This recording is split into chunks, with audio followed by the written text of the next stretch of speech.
Magandang araw. Ngayon ay aking babasahin ang paggamit at iba't ibang salita mula sa root word na gastos. Unang panlapi, gumastos, gumastos, gumagastos, gagastos. Gumastos ka ba ng malaki para sa pagkakasakit ng iyong kapatid? Gumastos ako ng 5,000 kanina sa pagpapaayos ng aking sasakyan. Nahihiya na ako sa iyo dahil ikaw lagi ang gumagastos dito sa bahay. Gagastos siguro tayo ng malaki sa ating kasal. Pangalawang panlapi, pagastusin, pinagastos, pinapagastos, pagagastusin. Pagastusin mo naman din siya para sa pagkain nyo. Pinagastos mo na naman ba si Kino kanina sa restaurant? Dapat hindi mo pinapagastos ang iyong kasintahan kapag nandito siya sa ating bahay. Pagagastusin mo din ba ako kapag sumama ako sa iyo? Pangatlong panlapi, gastusin, ginastos, ginagastos, gagastusin.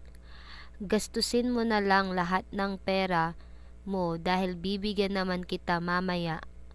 Ginastos mo na ba kahapon yung pera na binigay ko sa iyo? Ginagastos na niya ang perang binigay ng kanyang ninang. Gagastusin ko iyang perang naipon ko sa kasal namin ni Lina.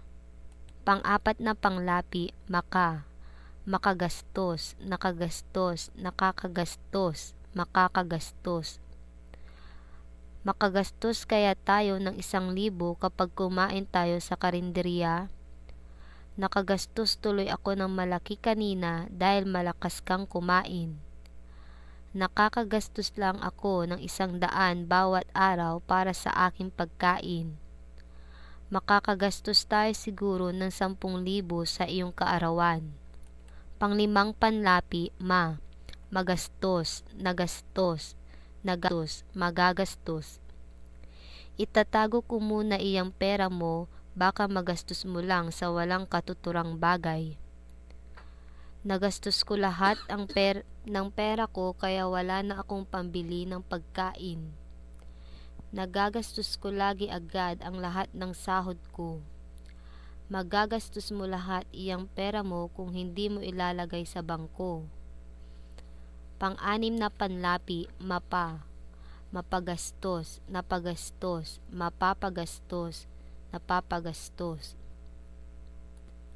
Kahit mapagastos ako ng malaki, basta't para sa aking mahal ay walang problema. Napagastos ako sa pagpunta namin sa ibang bansa. Napapagastos ako lagi kapag kasama kita. Mapapagastos ko din kapag kasama mo si Ana dahil malakas siyang kumain.